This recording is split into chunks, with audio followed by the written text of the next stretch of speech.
Blog Talk Radio. Welcome to the war room. We got Dev, Yo. Jimmy, PJ, B. Austin, the hot commander. How you wanna end a 1 or 2 hour show and keep the brain running with the premise to talk sports on a national level. Bold with the topics, sorta like some rebels. When it's game time, they like the Fab Five during prime time. Sports conglomerates speak their minds a little bit. For sports medicine and sports veterans and greats. The 4th and 26th, so the war in Kuwait. It's the war room with 5 nights at the round table. 5 Philly guys, diversified and educated.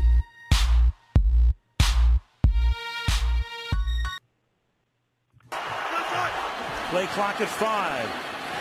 Pass is intercepted at the goal line by Malcolm Butler. Unreal. Malcolm Butler, who almost made the phenomenal play that wound up in Percy's arms. There are flags on the field for a celebration. Amazing. Butler, a rookie free agent out of West Alabama. They try to pick play, Al. They tried to go here, but he beats him to the punch. And I'm sorry, but I can't believe the call. Me neither. I cannot believe the call. You've got Marshawn Lynch in the backfield. You've got a guy that's been borderline unstoppable in this part of the field. I can't believe the call. What up, sports fans? And you too, ladies, who just like to hear our voices. You are once again live in the War Room, brought to you by War Room Sports on that WRS Podcast Network. I'm Devin McMillan. I'm here at the round table with my partners. We got Jimmy the Blueprint Williams and that dude B. Austin. The Patriots, as you heard, are once again Super Bowl champs. And we'll put a bow on the puzzling ending to that game and a whole lot more. So buckle up, keep it locked right here, and join us right now in the JW Philly Realty chat room at blogtalkradio.com/the War Room. Or you can join us on Facebook or Twitter at War Room Sports so you can help us break down the big game.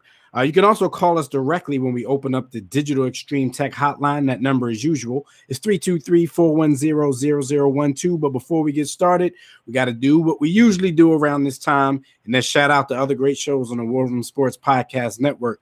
You can listen to the network from our main site. That's warroomsports.com. Or you can get there directly at WRSPN.com. You'll find some of the best shows on the net, such as the Broad Street Line with Roy and Chris, After Further Review 2.0, a.k.a. the Sideline Pass with the Mayor, the Tissue and the Tape Hip Hop Show with Phil and Savad, Sports Trap Radio with Brandon and Anthony, and a whole lot more. You can also check the listings at fatsradio.com. That's PHATZ radio.com for airtimes of all your favorite WRSPN sports shows, including our show, The War Room, Sundays and Tuesdays, 3 p.m. What up, fellas? What's going on?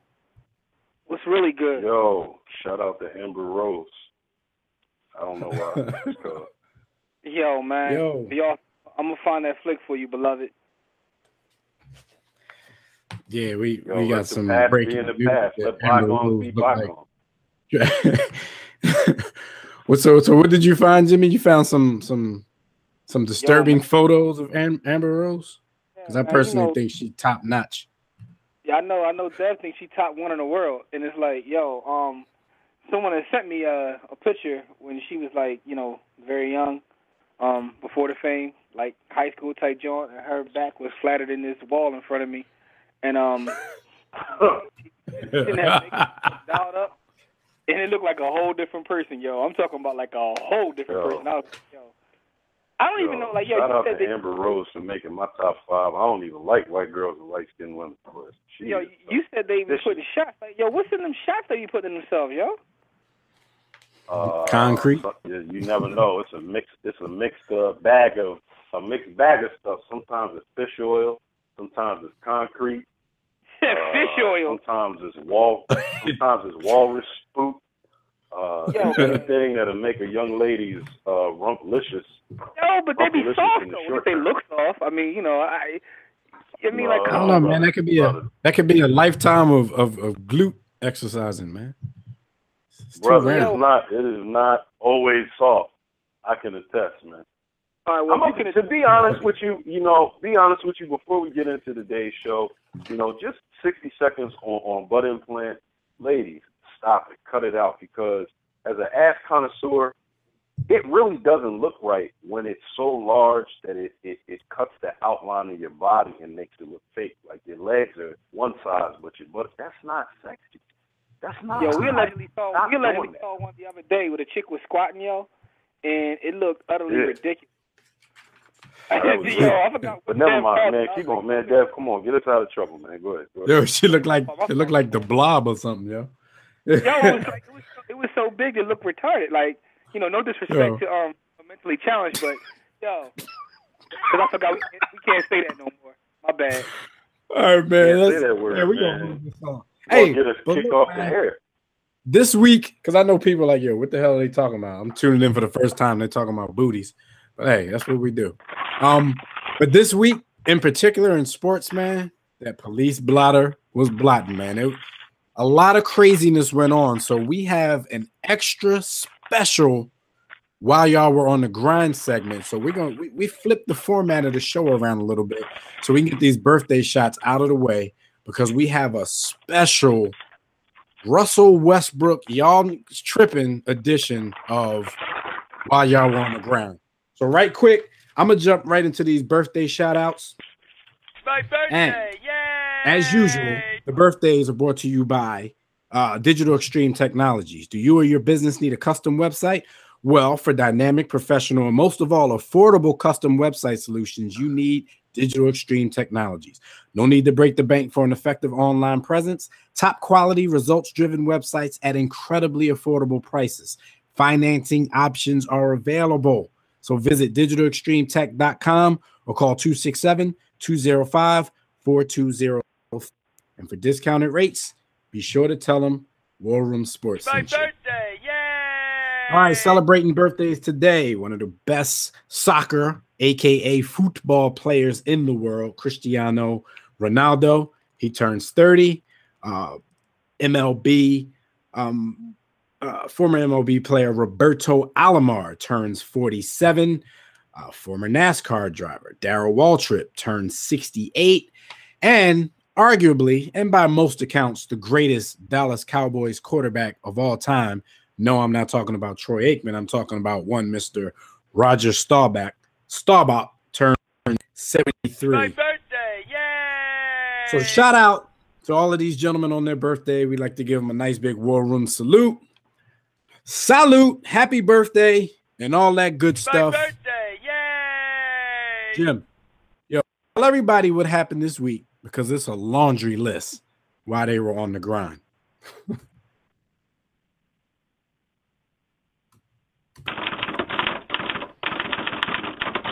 Muted, bro.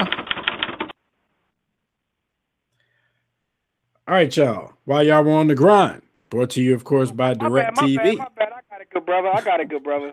My fault. I was looking at all these crazy grind stories, and I was like, yo, my bad. So I was talking on mute. But listen, While You on the Grind is definitely brought to you by DirecTV. If you'd like a better TV experience than cable has to offer, including the NFL Sunday Ticket, go to our website, warroomsports.com. Click on that DirecTV logo. That way, when the football season comes back around, you can already have your NFL Sunday Ticket and be ready to watch the next season. Again, like we said, this On the Grind is a little different. There's tons of stories here. It's also brought to you by America's Most Wanted. So let's just get right into it. Brett Grimes, his wife Miko, she went Samuel L. Jackson on Twitter and, disrespected the Shield, disrespected everything involving the Shield. Like, yo, I know you guys saw this because we talked about it. It's kind of hilarious. At first she was like, yo, he was like, she got some points and she sounded crazy. Then it was like, yo, what are they going to do? Yo, it was like she was warming up. And shout out to Brent Grimes, because he's still very underrated. He holds a special place, in the War Room Sports Heart, because like my man Brent Grimes went from playing football at Philadelphia Textile and Pharmaceutical, which doesn't have a football team. And I'm not being literal here, but like he played in like the Pennsylvania State collegiate system, Division like 3, and ended up playing in the NFL. So great story. He's a top flight corner. Yo, put a muzzle on your wife, yo. Put a muzzle on your wife, because some of the things she was saying, most of what she was saying was correct. But as we all know, it's not what you say, it's how you say it. And in this day and age, it's the platform even that you use to say it on. So, she went in on the NFL so hard that it could possibly have ramifications on her husband's career. She must not realize that being blackballed is real. Like, being blackballed is real. Like, you can end up blackballed. Your career could come up missing. I'm going to let y'all brothers talk about what she said, but, she got right to it. She basically, I don't know. She like you said, she went in and she basically just took aim at the NFL on a lot of different topics. One was being how he got docked some pay for missing some Pro Bowl, media stuff. And she was saying that she had emergency oral surgery and her husband was concerned. So he asked Coach Garrett if he could come. Coach Garrett let him go, but then the NFL fined him and docked him for some appearances that he didn't make. She went into that. She started talking about the safety of the players. She knows players who really didn't go through the concussion protocol like they should have. Shout out to Julian Edelman in the Super Bowl. There was just a lot of stuff she took aim at the NFL about, and like B. Austin said, whether or not she was right, and it's arguable whether she's right or not, because a lot of what she was saying, was subjective. It was her opinion. Some of what she was saying probably was factual, being an NFL wife and knowing the ins and outs of how they get down. But the black ball is indeed real, and she doesn't, she's upset now, but how would she feel if she's the reason why all of a sudden her husband can't find a job in the NFL? And, people think, well, he's too good for that to happen. But come on, we've seen it before in the NFL. And I'm not saying, you got to conform to the system or this or that. But, if he has any problems with his employer, let him do that. So I'm with B. Austin on that. If this was my wife, I'd have to, respectfully throw the muzzle on her, ask her, not even ask her. I'm like, look, this is my livelihood. This is our livelihood. You got to chill. We could talk about this at home, but it's not supposed to make it into the public. Now, I look at it a little different, right? Because I understand exactly both of you guys' standpoint. Part of me feels like this was him talking. Like, there's no way that he didn't get wind of what she was doing while she was doing it, because she was doing this for a while. So after a while, I was starting to think, like, is this him talking through her because he didn't want to put it directly out of his account? That's just my speculation, because I believe everything's a conspiracy. He's not on Twitter anymore. But that's my point. Yeah, he got off Twitter. Now you got off Twitter and you want to speak to her and say things that you know damn well you can't say from your account. If he said it from his account, now there's definite ramifications for him right away. But, this is why part of me feels like this was him talking through her. You know what I mean? Like, if you're in a relationship like that, they had to be moving as a team. Like, unless she just has no respect for him and she's like, I'm just going to say it, whatever it is. So part of me feels like he was aware of it, he encouraged it, and maybe even said it. True. That's definitely another way to look at it. It's speculation, though. Who knows? Anyway, moving on to the next story. Ex-Raven, Terrence Cody, indicted for animal abuse. We've heard a lot about animal abuse in the NFL, but this time not just a dog, because it was a dog as well, but also an alligator. Guys, what's popping with this? What does he own an alligator for? We got a statement from Terry Cody. Hold up, B. We got a statement from dude about this whole thing. Okay. Growing up as a kid, everybody has a dream. My dream as a kid was to own a monkey. I carried the sock monkey around. Then there was Curious George books. Growing up as a kid, that's all I ever did is love monkeys. What's wrong with him, man? But here's the thing, though. I got to keep it a bean. How do you abuse it?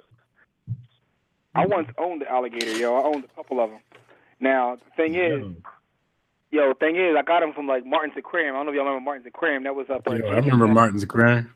Yo, alligators, yo, you get them joints for like $25, like, and they be so small, you put them in the fish tank. But what happened is, once they get to a certain size, you got to take them back. So it was like, yo, you get attached to them, you got to take them back. But So what's the point? one time, yo, I have Just no own clue, a but I baby just wanted- gator. Yo, I just wanted to say I had an alligator to feed them goldfish and like. But anyway, one time I tried to like push my luck. So that would make you an expert on this, more so than I am. So you got to tell us, like, how do you treat an alligator? How do you mistreat an alligator? Like, I don't. Well, that's my thing. Here's my I don't thing, right? understand what's going on. I'm gonna tell you why I don't understand it. Even as a person that's owned an alligator, once an alligator got to a certain size, right? I just basically I pushed my luck one time, got him so big that I could put a leash on it and take it outside. So I did that just to show off. Just to show off and be like,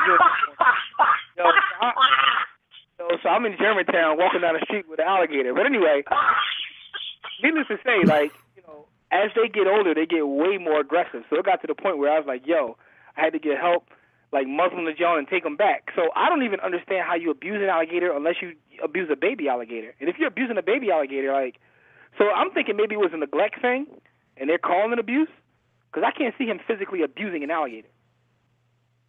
Yeah, well, I think the alligator part of the charge was just because he owned it. Here's the 15 counts that he's facing. He posted a $10,000 bail, but here's the 15 counts that he's facing.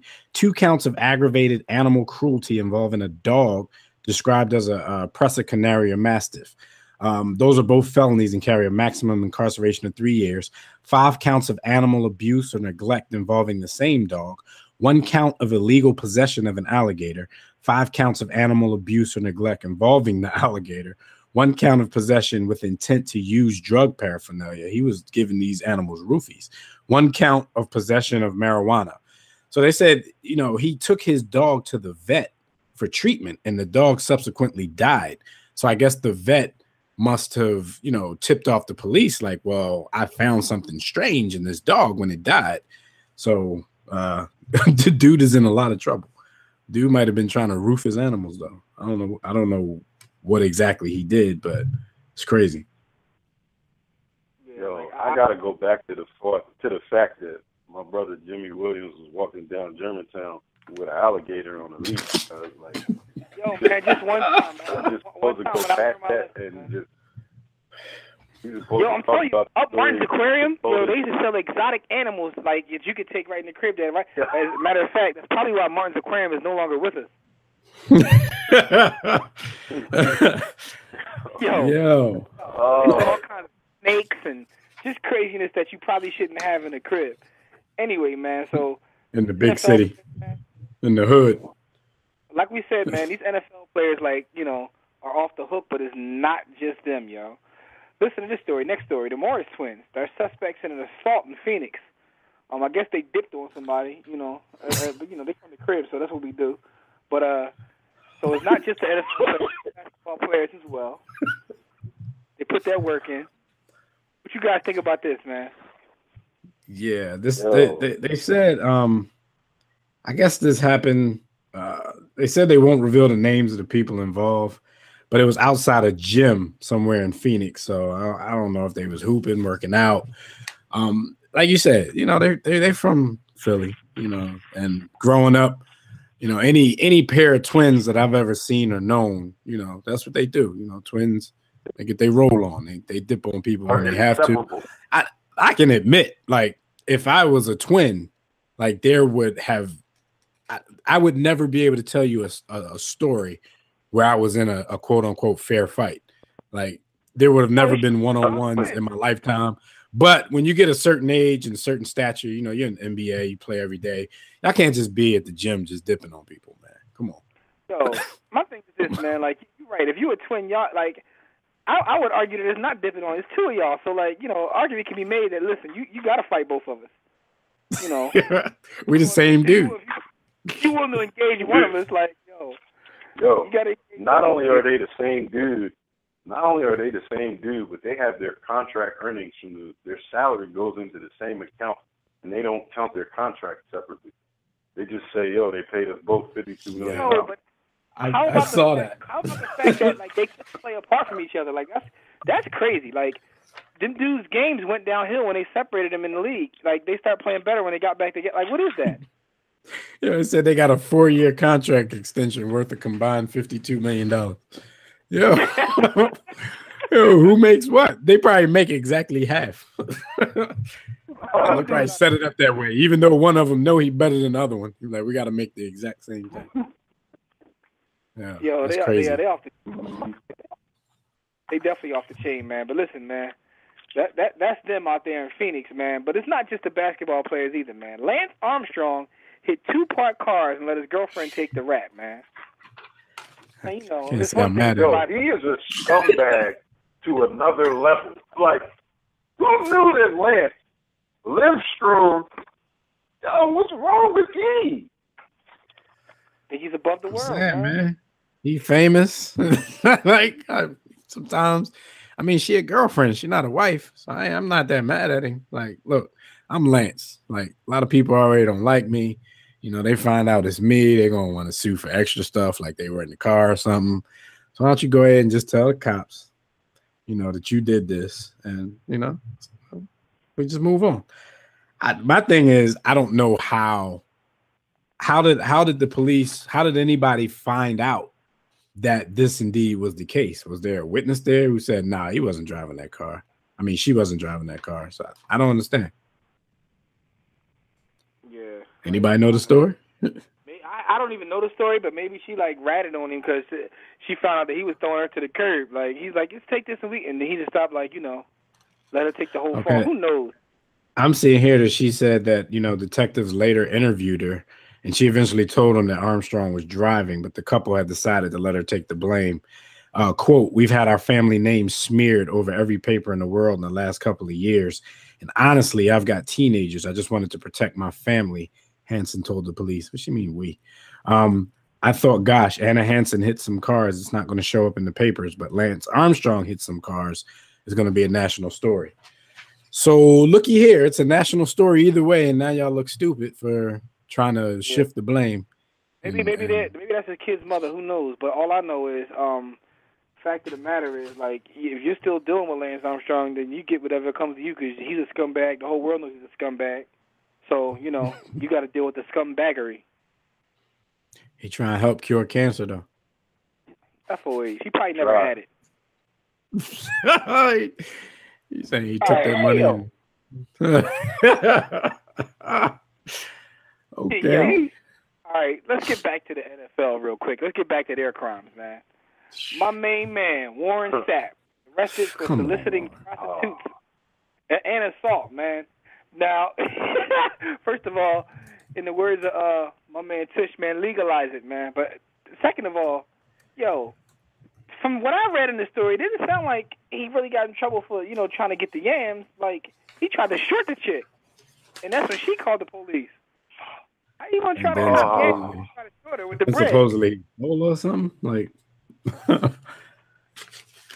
this is disturbing. Because first of all, you know, I go back and forth with the whole prostitute thing. I'm like, first of all, you know, you just saw your man Greg Anthony go down for this. Secondly, you played in the league for a good, you know, decade or more. You're in Phoenix for the Super Bowl. This is your wheelhouse. I'm like, paying for it is the only way you can get the yams. That's one part of me, though. The other part, I'm like, okay, I understand, because even if he got pros in different area codes from his time in the league, sometimes that stuff come with strings. Maybe he just wanted some no strings attached, but you have to know. Huh? I was getting ready to hit you with the same thing. I was about to say, when these dudes pay for it, a lot of times it's not because they can't get it for free. Yeah, they don't want to deal with the stuff afterwards. They want the straight business relationship. Like, yo, top me off and be out. I don't want no text messages. But my thing is, this story is weird because it sounded like he tried to short her from what she wanted. She wanted a couple dollars. He took the yams and then was like, yo, I ain't paying you. Yeah, you can't do that. But one thing I was going to say, Jim, this is the Super Bowl. This is the Super Bowl. So many dudes with money are going to be there. You have to know that prostitution is going to be something that they're going to be, you know, tight with while all of these people are in town.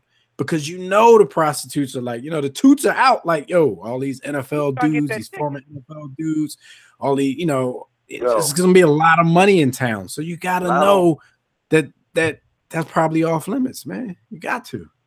Not only that, you got to know that the going rate for a Myra is automatically going to have a premium because of the Super Bowl. Absolutely. They're going to be looking for them James Harden. You know, James Harden was giving chicks like 50 racks for the He tried to get it. He tried to get it for the regular season rate, and she wasn't trying to hear that. Yo, he said, I ain't paying you that. Right. Right. Yo, that's who was disturbing to me. She told him, yo, this ain't Thursday night football. This is Super Bowl Sunday. Exactly. Come on, man. That's what was disturbing to me, because these dudes cop yams all the time. It is what it is. Like you said, that they paid like, yo, this is take care of me and be out. Yeah, you know what I'm saying? Like, yo, James Harden was giving chicks like 50 G's on a regular season tip. That's what he got caught doing. So how the crazy part about it though, Jim, the toots even getting out. You know, they even getting crazy now. You know, you trying to not have strings, and you know, Toots is putting you on Instagram. You know, laying next to him asleep. Yeah. So it's like you can't even trust them if you ain't paying enough. Oh man. Yo, man. So yeah, that they off the hook with that, man. Like, you know, and I saw the chick at Harden. Shout out Julian Edelman. I had 50 grand. Never mind. Next story. DeQuell Jackson arrested for assault for punching the pizza delivery guy. For one, his parents should be arrested because his name is DeQuell. That's one. Two. Yeah, I thought about the same thing. How you gonna punch the pizza man, beloved? Like, what's that about, man? The one man you never want to punch is the dude giving you your food. I don't even think he was there for him. They said the driver, and this happened in DC. I think dude is from DC or something. He said the driver told Jackson that he was going to be in the parking spot momentarily, but you know, DeQuell got angry, told dude to get out of his space, and then, you know, stole off on him. So like, how? I mean, I know parking comes at a premium, especially in the city. If he was in, you know, a good, nice main part of DC, I know parking comes at a premium. You got the whole zone passes and zone stickers and all the. It's a lot of craziness out there. But come on, man, let the pizza man live, because if he's delivering around there, if you order a pizza, this is most likely the dude who's going to come to your house. So you should be cool with the pizza. Like, I'm cool with all the pizza dudes around here. Like, man, listen, I'm greedy, cat. That's to the point with me, man. I'm too cool to be him. Like, I shouldn't know him the way I do. But listen, though, and another thing is the whole parking space thing, man, because, you know, a friend of ours actually lost his life that way. Like, yo, arguing over a parking spot, and someone like, you know, yo, rockabye baby. And the thing is, now dude is doing life for a murder. He's murdered, and all over arguing for a parking spot. You never know these days, man. So you need to be careful, like, arguing with cats over a parking spot, because you may get, you know, sent to your maker. So DeQuell Jackson got a misdemeanor over a parking spot. Are you assaulting a pizza delivery man?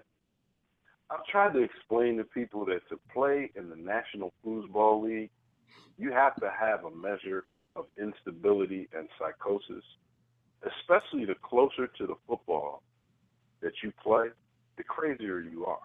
It just is what it is. Yeah, man. You gotta be careful.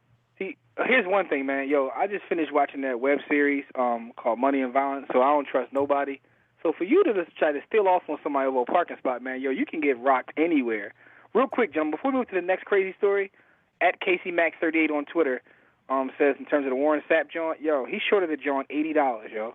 He got in trouble and got his name ruined and his job lost because he tried to give her $80 less than what she wanted. And then apparently, if this is true, allegedly put his hands on her. I guess she wanted her money. He probably shoved her out the room or something. I don't know.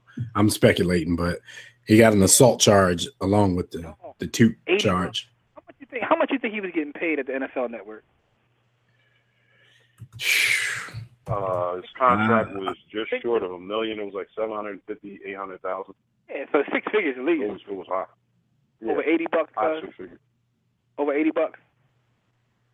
Yo, she must have had terrible moisture. Anyway, Oh yeah, and that's the thing we didn't even mention. He lost his job, so he won't be on the NFL Network anymore.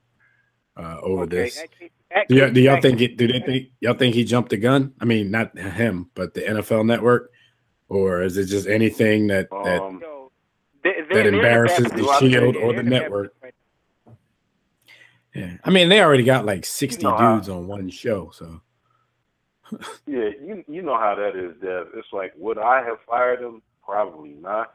But the way that purely based on society and audience reaction, so they immediately they probably don't even care.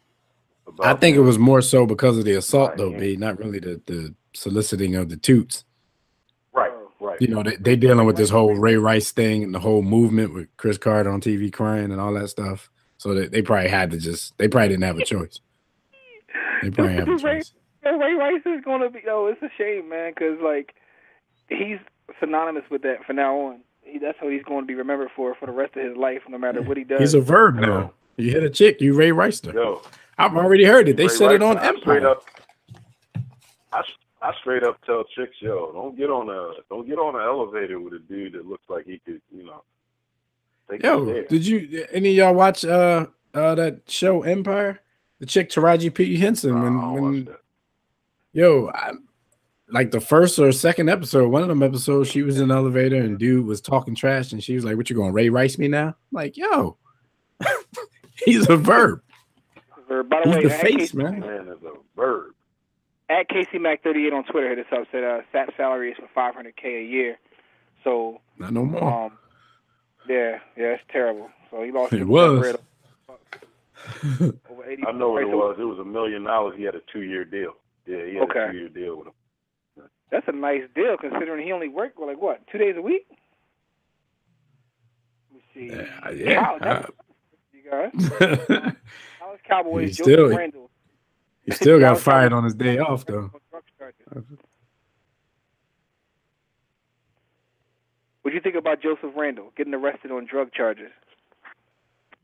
Yeah, I think Joseph Randle got a problem. Like after you get caught stealing draws and cologne, you should just turn into a model citizen because we're already waiting for you to be a richer head again. So, he just gave everybody what they wanted. He gave people more jokes. But how much marijuana was he supposedly caught with? Was it It wasn't. I think it was but it wasn't Letroy Guillon. Yeah, it wasn't that, but I mean, still, man, like Dev said, listen, after what happened to you, like, you're already being looked at. Like, I don't even know how long he can keep his job if he keeps getting in trouble like this, man. Like, these dudes be pressing their luck. And, of course, there's a lot of dudes getting in trouble. When you keep hearing the same names, though, it's like, yo, y'all don't even respect your job. These dudes don't respect their job. Speaking of being... You're an underwear thief and a drug addict. But wait up, Jim. The fact is, like, even in his situation, Randall, the call to the hotel wasn't even about that. The call was for a domestic violence call. And when they got there, there was the woman there, I guess, who supposedly made the call, and they found the weed there, and I guess that was their excuse to take them in. But this is, another situation. Like, come on, we just talked about Ray Rice. Y'all dudes got to chill, man. Yeah, it's probably the steroids, but who knows? Now, speaking of what B. Austin said, like, Letroy Guillon, I guess how you pronounce his name, this gentleman is facing 2 felony possession charges. My man had tons of the loud and firearms. And you know how they do when they get to make the drug bust? They show the pictures of all the stuff. Like, they show the pictures of my man. My man was out there like, my man was out there really. Yo. I go by the name of Pharrell from the Neptune. He was out there grinding, man. Like, based on what I saw in those pictures, Jimmy, professional football is just a little side hustle. He had other things that, he really, his career. That's how he got his money to start out. That's how he got his startup cost. Like, that was startup money. But when I heard the story and we were talking about it, the first thing I said is, these NFL players really be out here putting in work. Like, you dudes are blessed. I don't care if you're the lowest paid player on a professional team. Like, you're playing a sport. I don't try to judge anybody. I don't know anyone's circumstances, but come on, guys. Y'all dudes really be out here bodies. Y'all sell coke. Y'all, you know what I'm saying? Y'all buy yams. Y'all try to short the chick for yams. It's like living in the hood, yo. But listen, man, they found this was a pullover. This was in his truck. while you're riding around with all of this in your truck in 2015, like you got to be a little smarter than that. Around and get, 357 grams of marijuana, $190,000 in cash, and a 9mm. Like, where are you riding to with this? Like, are you a corner boy? Like, because if you're not a corner boy, then why are you riding with all of this stuff in your truck? What's wrong with it? Yo, here's the one thing I can say. With all these situations in the NFL going on, with all these athletes in trouble, this would make for an amazing TV show. It would probably be better than the actual games themselves if they were able to, like, you know, show everything surrounding the game. Like, yo, HBO needs to do this. Like, this would be an amazing TV show. The dudes getting caught selling weight, using Shout drugs. out to Playmakers. They already tried. Imagine if that was allowed to stay around and all the stories they would have gotten from the league in the past few years. Like, they would have some top TV rating type stuff to throw on TV. Episodes that did air, can you even find them anywhere? Are they like in the Play Store? Nah, they burned them. They burned them with the Spygate tapes. They done. Okay, they were the Spygate tapes. Yo, that was off the chain. That was a dope series, and you know what I'm saying? Like, ESPN lost with that one because they would have had something, but you know, you gotta look, keep man. This is for all of the stories that Jimmy just mentioned, man. Every last one of y'all should be ashamed. You should be ashamed of yourself. The way you carry yourself. Everybody should be ashamed of yourself. There's too much that happened in 1 week of sports, and it all had something to do with misdemeanors, felonies, and all kinds of crazy stuff. But look, man, y'all can check out our website, warroomsports.com. While you're there, be sure to sign up for the War Report. That's our newsletter. Click on the Contact Us tab to send a message about our company, our show, or to inquire about sponsorship and advertising opportunities and any other business that you might have with War Room Sports. For general inquiries, email us at info@warroomsports.com. While you're browsing the site, click on the Memorabilia tab, buy War Room Sports merchandise. Click the blog tab to read our latest sports articles in the All's Fair in Sports and War blog. Then click the respective icons and tabs to like our Facebook page, to follow us on Twitter, subscribe to our iTunes podcast, watch our webcast at warroomsportstv.com, to listen to our radio network at WRSPN.com, and to download our free War Room Sports mobile app on Android or iOS to get everything I just mentioned right there on the go. Join the JW Philly Realty chat room right now during the show at blogtalkradio.com/the war room. To enter the chat room, just sign up for a free profile on Blog Talk Radio. If you don't have one, or if you don't want one, you can sign in through your Facebook and Twitter accounts. And while you're at it, make sure you click follow so you can get updates and reminders about the show. We'll be taking questions and reading posts from Facebook, Twitter, and the chat room during the show like we do every week. But if you want to call in and speak with us, the Digital Extreme Technologies hotline is open now. And that number is 323-410-0012. Press 1 when prompted. If you're already listening from your phone, just press 1 if you want to talk. Hopefully, if you're calling in now, though, you're calling in to talk about the Super Bowl, because that's what we're about to spend the next 30 minutes doing. So, Jimmy, let's talk about this Super Bowl, man. It's Thursday. We're always like, when something goes down the weekend before, you know, we're always the last to get our opinions out there, since we don't go until Thursday, but we can just put a nice bow on this for everybody in the sports world and keep it moving. So let's talk some football. Talk about that, man. Super Bowl recapping. This is brought to you by Stitcher Smart Radio. You can now hear our show, The War Room, on Stitcher Smart Radio. Stitcher allows you to listen to your favorite shows directly from your computer, your iPhone, your Android phone, your BlackBerry or Palm phone. But if you have a BlackBerry or Palm phone, you have issues because no one has them anymore, so kill yourself. The latest episode is always available for you. No syncing needed, no memory or storage wasted. Downloading is easy. Stitcher.com/The War Room, or go to warroomsports.com and click on that Stitcher logo. Remember, enter the coupon code The War Room for a chance to win cash prizes, which could possibly be millions and millions of money. Let's talk about football, gentlemen.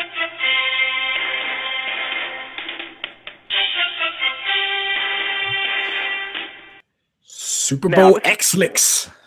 Yeah, this is definitely an amazing game. Way more competitive than last year. Very, very emotional game. But the bottom line is, everyone's talking or has talked about the game-deciding play call. So I want to get you guys' perspective on that play call, and everything surrounding just that one call. So I'll, put it out there for both of you. What do you guys think? It's been the topic of conversation since the second that it happened. You guys heard it. We opened our show with the call from Al Michaels and Chris Collinsworth. Everybody knows the situation. Second and goal from the 1 yard line after it seemed like the Patriots had the game wrapped up, and the Seattle Seahawks, like they've been lately, like they were in the NFC Championship game, just seemed like a team of destiny when Kearse made that miraculous circus catch that, had they won the game, probably would have gone down over David Tyree as the greatest catch in Super Bowl history. After that, they give the ball to Marshawn Lynch. They fed the beast. He gets 4 yards to the 1 yard line, and then they decide to get cute, like a lot of teams in the NFL do these days, and pass the ball. All right, we've talked about this ad nauseam, man. I'm pretty sure, you guys can tell everybody how you feel, but in that situation, for me, there's no way. I mean, because Pete Carroll, in his explanations afterwards, he gave a stat that from the 1 yard line during the season, Marshawn Lynch was 1 for 5 from the 1 yard line. I don't care about all that. This is the Super Bowl. This is a special dude after contact, especially. There's no way that I'm not attaching hitching my trailer to Marshawn Lynch and asking that man to get behind these hogs and get a yard for a back-to-back Super Bowl win. There's no way I'm not going to Marshawn Lynch in that situation. And in that situation, if I had a little bit of an inkling that I wanted to pass the ball, there's no way I'm passing the ball without involving Marshawn Lynch in some kind of play-action run fake. Get Russell Wilson on the bootleg. You got to do something, to get those two running. Why you put the ball in Russell Wilson's hand is not a diss to Russell Wilson, but that's just not the situation where you put the ball in his hand when you got a horse like that in the backfield. All right, I'll be brief with this. But shout to the homie Rob, who was on there telling us about the genius of Pete Carroll, as well as Russell Wilson being elite, like right before the play started. So that was kind of funny. Both of them Jones backfired. No shade, no shade. Shout out to Rob, no shade. Listen though, I agree with you, Dev. I definitely would have ran the ball there. What I found interesting is all the people that like to give Bill Belichick a blumpkin. One of the things I heard was he knew that Carroll would throw it if he put the run-stop defense in there. That's why he did it, and Pete Carroll fell right into the trap. I don't know if that's true, but one thing I can say is I definitely would have ran the ball with Marshawn, and if I would have thrown the ball, I definitely would have threw it to the middle of the field. They brought all those big guys in the middle of the field, and that's exactly where you throw to. No, I'm not doing that. I would have put that creative player that I didn't see until this game, that big guy they kept throwing the ball up to. If you want to throw the ball, throw him the fade. I don't know who dude is. I can't remember his name, but he's a creative player because I haven't seen him all season. A dude that was getting off for the Seahawks all game. Hey, but Jim, even with the goal line look, and I'm not even going to give Bill Belichick genius credits for that because, first of all, I think he blotched the whole timeout situation. I just think he got lucky. But even with that, because I went back and watched this play a million times because actually I got into arguments because of one of B. Austin's theories. And we'll get into that in a minute because B. Austin, you said you think Russell Wilson might have actually checked to this play and they're actually, they're just going to cover for him for the rest of his life. We'll talk about that in a minute because I think it's some validity to that. But it wasn't what Pete Carroll was saying. In one of his early interviews, he kept using the term true goal line. And if you go back and look at it, it really wasn't quote unquote true goal line. And Darrelle Revis in his post-game interview, even he confirms that it wasn't because there were 3 cornerbacks in the game, not just 3 D-backs, 3 cornerbacks in the game. There were only 4 down linemen.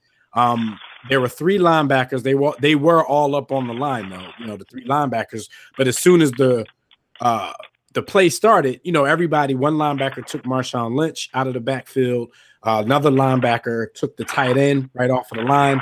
And Ninkovich, who was lined up on the left side, was the only one of the linebackers to actually rush.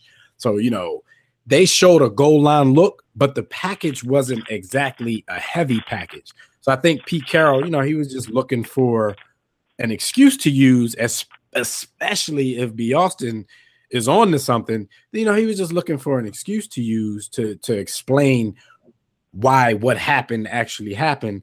But I wasn't really buying it. And, you know, over the last four days or so, they've gotten time to craft their story and, you know, make it sound a little bit more believable, make it make sense a little more. But I don't know, man. Either way, I don't care if they showed you true goal line with the heavy package in there. I'm going to try to run Marshawn Lynch, especially with a timeout. I'm gonna give dude the ball, man. They couldn't stop him before. I want to start my my feelings out by sending a salute and a shout out to the brother Brandon Browner, who made the play of the game that doesn't get mentioned, won't get seen by anybody but us sports nuts that look too deeply into this child's game. Brandon Browner put a jam on Curse that took his soul and spirit, pushed it back to 1999. And that jam was what knocked Matthews. It made him cut the route, I think, a little shorter, or it actually pushed Curse back into him. And I'm not quite sure that Matthews thought the ball was coming. It's almost as if he looked surprised. It was crazy. It was like he really didn't. It was out in front of him where it shouldn't have been in terms of ball placement. But the attempt on the ball was like either I didn't think it's coming or I'm scared to get hit. I hear footsteps. So shout out to Brandon Browner, who doesn't get mentioned enough for that jam. That jam was crazy, and it was the play of the game, because if he doesn't make it, perhaps at the very least, the ball gets caught and Matthews gets stopped short of the line of game. But Seattle lives to fight another 2 plays. Butler, salute to you. You watch, you get in the film room, brother. You get in the film room, because he diagnosed the play and jumped the route like one of the all-time greats. He jumped that route like he was Teddy Pendergrass. Like, he jumped the route like he knew. And so I was amazed with that play. Excellent play on his end. Now to what everybody wants to hear. Okay, hold on. One second. One second, B. Oh, go ahead. No, I'm saying before you finish, because I know where you're going to end up going with it. The fact that, you know, everybody has been focusing directly on Pete Carroll the whole time, I think it kind of lets Russell Wilson off the hook for his mistake. And I think it discredits the 2 people that you just gave credit to. It discredits Butler for a great play, and it discredits Browner for what he did. But go ahead and tell him your theory. Absolutely. So Pete Carroll, you are an idiot and a fool. Darrell Bevel, you are an idiot and a fool. And you deserve to be tied to a wagon wheel and flogged in the middle of the square in Seattle. Now, they're not going to do that out there in the great Midwest, because they're, you know, very left-wing people. So we'll probably get some complaints for that comment. But that's crazy, first and foremost. And why are they crazy? I'll get to that. Most of you are blaming them and saying that they called that particular play and sent it into the game. I do not believe that. The Seattle Seahawks were in their 2-minute offense. And what happens in the 2-minute offense is the offensive coordinator or the play caller, sometimes the head coach, sometimes it's the OC, sometimes it's another one of the offensive coaching staff members. The play caller sends in a play package for the quarterback that should last for that entire series from 2 minutes down to the end of the game unless situationally they get into a play or a place where the play caller or the coach has to step in and say, you know what, now we know we sent the play package into you, but we want to do this specific thing in this specific situation. So they had all of these calls played, and all of these plays called. Then it's a matter of personnel. So you have personnel on the field. People are saying, well, the Patriots had, you know, such and such personnel.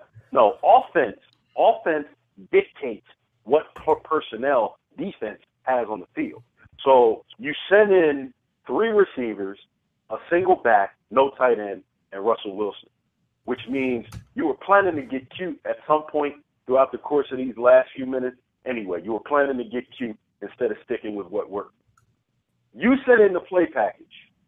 I don't care if you're one of the all-time greats. I don't care if you're considered elite by today's standards. I don't care if you're a very good quarterback, an average quarterback. In that situation, whether the sideline stopped everything and sent a play in and said, let's pass the ball, or you took it upon yourself and audible to a pass play, which is what I think happened, you are an idiot, Russell Wilson, for running that play, because the all-time greats right down to the bums are saying, no, coach, I can't do that. I have that African from Oakland standing behind me, and it's his time to go to work. I got to give him the ball. Hey, B, well, let me tell you what I saw when I went back after, you know, you told me that theory, like when we were talking after the game. This is what I saw when I went back to the play 600 times. When they came to the line, Marshawn Lynch was lined up single back directly behind Russell Wilson. Somebody, and I'm assuming it was Russell Wilson, was calling out a signal that sounded something like Rover. That's when the receiver shifted his position and went to another place on the line. Marshawn Lynch didn't shift right away. He seemed kind of confused, like he didn't know where the hell he was supposed to go. Russell Wilson had to actually turn around and point him to where he was to line up in the formation, and then they ended up running the play. So, you know, that's what I saw, and that's why, you know, when you said what you said, I'm like, yo, it could be a lot of merit to that, because I heard dudes saying something, and then they ended up shifting, you know, because I'm thinking if that was the play call and, okay, in this play, this is how you come out, and then we shifted, you know, on my word, I think Marshawn Lynch would have known exactly where the hell he was shifting to. But I'm thinking, this was an audible, and he just tried, you know, didn't really know what the hell was going on. They tried to get cute. They tried to get cute. They tried to get cute. Russell Wilson tried to get a little glory for himself, and he changed that play from either a draw or a toss. Or I'll even go as far as it was a run. It was a draw, it was a toss, or it was the option, the read option. It was one of those three, and he changed it to a throw that ended up being, it touched the receiver's hands behind the line of scrimmage. I just want to get it. He wasn't even in front of the line of scrimmage. Because all that may be true, and I actually wrote it on social media as soon as it happened. I was like, maybe that looked like it could have been an audible, but I wasn't sure of it. And the one thing I do know is, I know that the coaches failed anyway, because when you look at that last play, it's sort of like after that big catch, they were in shock that he caught the ball and they didn't have everything together. They ran the play clock down so much. Like part of it, they were saying they don't want them to get the ball back, but it's like, yo, if your defense is the strength of your team, you don't care to give Brady the ball back with 30 seconds left. You know what I mean? Because now you got the strength of your team up there. And at the end, but Brady was killing them. The defense is awful. Yeah, but it's Super Bowl. You still have to score when you can score, because there's no guarantee that you're going to score. Exactly. You got to score. Brady was killing them, but you got to score. You can't postpone scoring. He even said that nonsense in the game. We figured we'd score on third and fourth. FOH, you got to score as soon as you can. Jimmy, you're absolutely right. You're absolutely. What you're saying kind of rolls into the point that I'm making. They weren't ready, because they had already sent a play package in, and they didn't expect that deep throw to work. So when it worked and they're down, they're like, oh, snap. Situational, should we send something in? Should we let it go? Should we just let Wilson rock? they didn't know what to. They weren't prepared for that play to work. So the play worked. How do you get 4 yards on first down, and a lot of that 4 yards was with contact, and not run it from the 1? I don't get it. Like Pete Carroll can explain himself until it wasn't even the 1 though. It wasn't even the 1 yard line. It was the half. It was like the half-yard line. Russell Wilson made the terrible throw, but I'm not ready to say it was all his fault. The coaches take a lot of blame there, and I'm probably still feeling like he probably did call that play because, I mean, this isn't the first time this happened. I mean, because the funny thing about it is when this happened, you know, they dug up all kinds of footage of them, you know, going away from the run at the 1 yard line, and basically because of what Devin said. But I still think that's BS. Like, they weren't able to stop Marshawn that game. Like, the play before, he ran over like 3 people. Bottom line is, Pete Carroll failed. I mean, he failed right there. It's sad to say, but it all goes back to him. He's the leader of the ship. He has to take blame. Russell Wilson takes blame. Bevel takes blame. They all take blame because you had a timeout left. I can agree.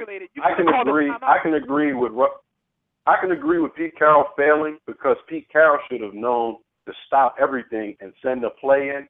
You shouldn't even have said sending a play. He should have just got on the mic and said, "Russell, give the ball to that African. Give the ball to him and let him do his work." Yeah. Call timeout. Even if you don't use it, because with the timeout, I can see why you don't use that, because if you do run and it doesn't work, at least you can stop the clock. So you kind of want to hold on to that one, and I would at least. I agree with that, Dev, but if you're discombobulated and you don't even know what to do at this point because you know the play clock run down so far. Yo, when they stopped that play, it was like 1 minute and 20-something seconds left. By the time they snapped the ball, they let like 30. That's what we saw. They let like 30 seconds. If you listen, that's what we saw. But if you listen to Pete Carroll, he said it was throw all the way. So he didn't. He's not even copping to any discombobulation. So if I'm gonna go on his word, it was throw all the way, which is silly to throw, especially a slant. Like, play action. Y'all scored. They scored off of that earlier. He was wide open, even though he got some help from the referee, but he was wide open. Listen. The proper play package was to bring in Jumbo, bring in that tight end Wilson, and like you say, fake the handoff and run PA tight end. Run play action tight end on a flag. Flag that's left, if flag right to the corner. I'm not faking nothing. I'm giving the ball. I'm feeding the beast. And also no, absolutely. And also part of that is we watch games every year where coaches just outthink themselves because a lot of times coaches, man, I'm gonna keep it a bean. A lot of times these coaches be trying to prove their worth or try to show their so-called genius. So they go out of their way to do stuff that's unorthodox and most people sitting at home wouldn't agree with, and they end up outsmarting themselves. I'm gonna throw here. You know what I mean? Because and I saw a couple players say this on Twitter during the play. If that works, everybody's calling Pete Carroll a genius, which is true. But the problem is it didn't work. So now we're calling you an a-hole. And no, it's true because that's what the masses do. Me, I'm still like, I've seen plenty of times in the NBA where a dude takes a terrible shot and it goes in. So I'm, that's where I would have been with it. Like, that play call was trash and they executed it. Because at the end of the day, bad play call, good play call, both ways. Either way you slice it, you have to execute the play. So that's what I'm saying. That's when it falls down to, the receiver, Russell Wilson.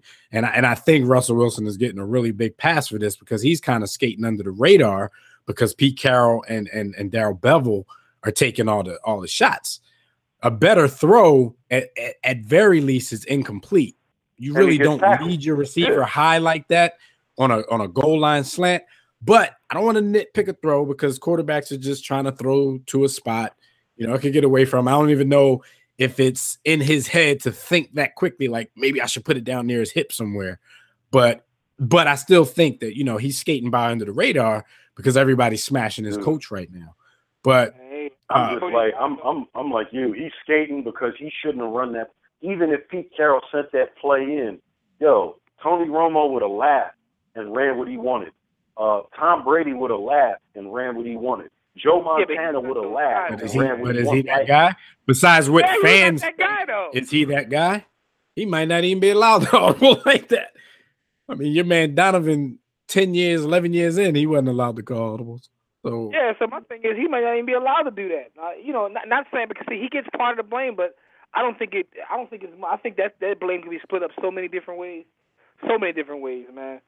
It definitely can. Man, Russell. I mean, his blame goes into the black protectionist pass. You didn't execute the bad play too well, and you kind of stared your receiver down, and the dude broke on the ball. Yo, so it's not a black protectionist pass this time, B. Austin. It's one of them passes where his coach jumped on the ground. Sort of like Jerry Jones. I'm not even talking about you. No, I'm saying in general. To me, it's one of them things where the coach kind of like, you know, drew it up where I'm gonna take the blame for this. You know, so we don't know whether he called an audible or not, but the coach jumped on the grenade. That's the noble thing, though. That's what Pete Carroll gets paid a lot of money to do. No, absolutely. So I actually respect that. Like, he's supposed to fall on his sword and take it out. I remember a couple years ago, Tony Romo made one of the dumbest passes I ever seen in the history of football. They lost the football game. And after the game, Jerry Jones said, we got a moral victory. So that entire week, everybody left Romo alone and talked about, yo, how you get a moral victory, though? You know what I'm saying? Like, yo, Jerry Jones did what he was supposed to. Like, you protect your guy. Yeah. You know what I'm saying? Yeah. Anyway. Yeah. No doubt. No doubt. With that being said, man, there's so many They stories. leave Tony alone, though. The memes was thick.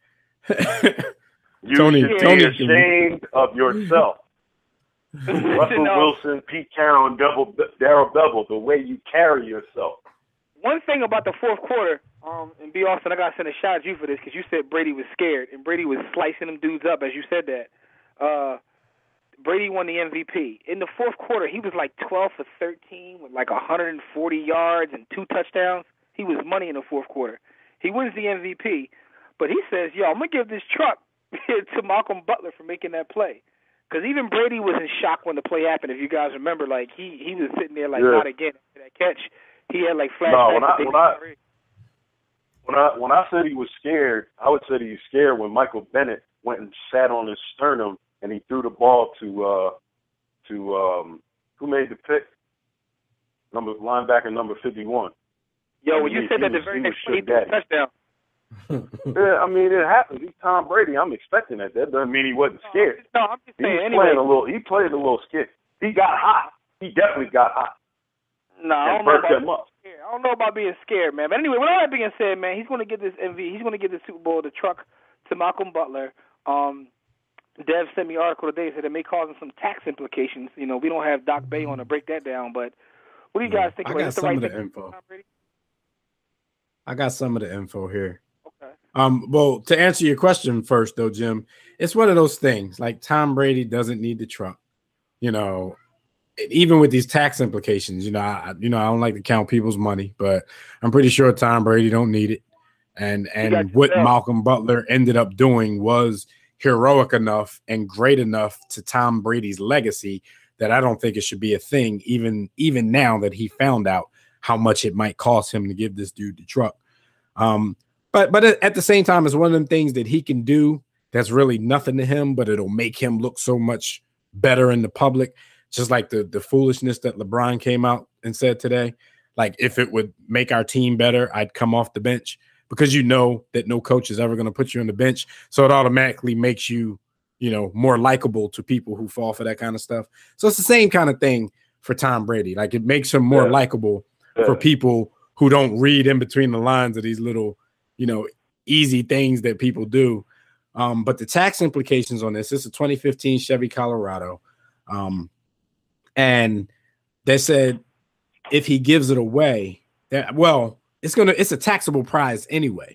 So he has to, at his tax bracket, he has to pay 39.6% of the cost of the truck, which is roughly $34,000. That's the fair market value. So that tax bill will be like 13.5. But then there's also a gift tax if he opts to give it to Butler. According to Forbes, it said it could cost like $8,000 because the tax code only allows one person to give another person $14,000 of a tax-free gift before it's considered a donation. So basically, he'd be giving up. He would have to pay like $21,500 in taxes to give this dude the truck. But somebody of Tom's stature, like I said before, I don't like to count money, but this dude. This play does a lot for Tom Brady's legacy. It has everybody now, debating whether or not he's the GOAT. He got his 4th Super Bowl. He's broken, it's a lot to consider. And I think $21,000 would be worth it, for somebody who might actually need it. Because this dude, Butler, he was working in like Wawa a couple days before the game. So I'm sure the game. He still smell like Hogan. I know. So what's your thoughts, Bielsa? Easy thing for Tom to say. Giselle could pay for that. Because if I'm Tom, and I'm not saying that Tom has my sense of flair or whatever, I'm like, yo, it's a pickup truck. I drive Maserati, yo. FOH. No, man, my thing is either way. That's another thing. Like, I don't even want this truck. Take this jump. He ain't gotta pay that chicken, man. Listen, man, get my man Burt Padell on the job, man. We can do some accounting gymnastics and get rid of that whole tab, man. That ain't about nothing, man. Oh, you know what I'm saying? First of all, Jim, I'm asking how the league giving out prizes for MVPs that cats got to pay taxes on. Why don't they pay it? And his boss might pay it. You know what I'm saying? Kraft might cut that check for him on the low. That's what I'm saying, man. Listen, man. I'm not trying to get in no trouble on this show or talk about taxes or accounting, but there's ways around everything. That's all I'm gonna say right there, man. Yo, our phone lines are blowing up with people who want to speak on that play in the bowl in general. Let's get a couple in before we move on, because there's a couple of topics to talk about involving the Super Bowl, but it is the biggest game of the year. So let's talk to the homie Tobias. Roll damn Tide, although we are not in college football season. What's up, Tobias? All right, what's going on, fellas? What's your thoughts on the game, good brother? All right, before I talk, y'all know I live in Phoenix. Man, the scene was crazy out there. The Waste Management Open, that is a lovely place to be. That's all I got to say on Saturday. You weren't hanging around with Warren Sapp, were you? I'm about to say you weren't. Nah, bro. Pay that bill, man. Pay that $80, man. Stop playing, man. Hey, Warren. Hey, I bet Warren wish you use that gift card like I told him to use. But but yeah, there's a lot of stuff going on. And before I talk about Super Bowl, I gotta say this real quick. My Chicago Bulls suck. That's all I got to say. But good gracious, if Derrick Rose stop thinking he's Kyle Corbin, or take the good knee out. But anyway, fight the game. The thing that nobody said, I think one of the guys said it here, it was a bad throw. On those slant throws from the one should be low, just in case it's incomplete. Not even though it got jumped, it would have been incomplete. That was the key to that game, and it was a good game. You can't count both teams made mistakes. Oh Lord, he's hating on everything. Donovan hate on his mama right now. She threw a pass. He'd have definitely thrown it low. Oh, you talking about Donovan? You talking about the guy who threw up on the field? He throws everything low. He threw everything low, so he wouldn't have had a problem with that. Yeah. Hey, what about your boy Fast Freddie Mitchell? Remember? First down, Freddie, man. No Freddie slander on this show, man. No Freddie slander. Hey, but you know, personally, I would have given it to Marshawn because everybody's talking about, well, he stopped on the one. You could have gotten 2 plays out of that. And I believe you got to give it to your guy. Now, there are times you get stopped, it happens.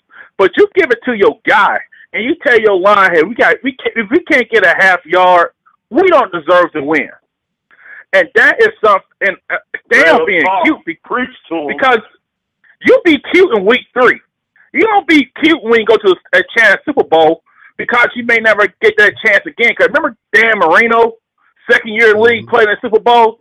He never played in one since after that.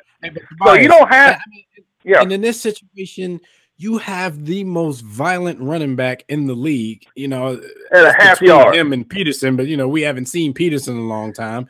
We know he's the most violent running back in the league. He wants it. And it's just difficult for me because really with one timeout, I really wouldn't mind if they would have just went down with the ship and ran Marshawn Lynch 3 times. I wouldn't be mad at him for that if they don't get it. You know what I'm saying?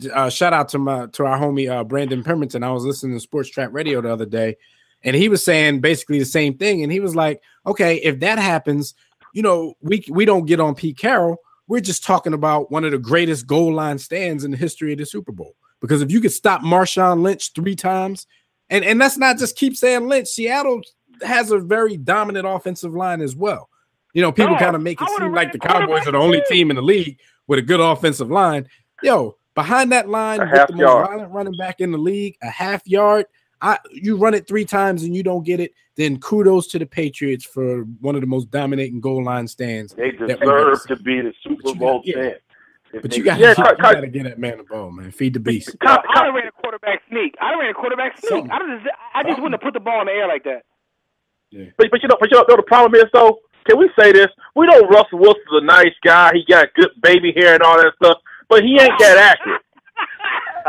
With the baby hair.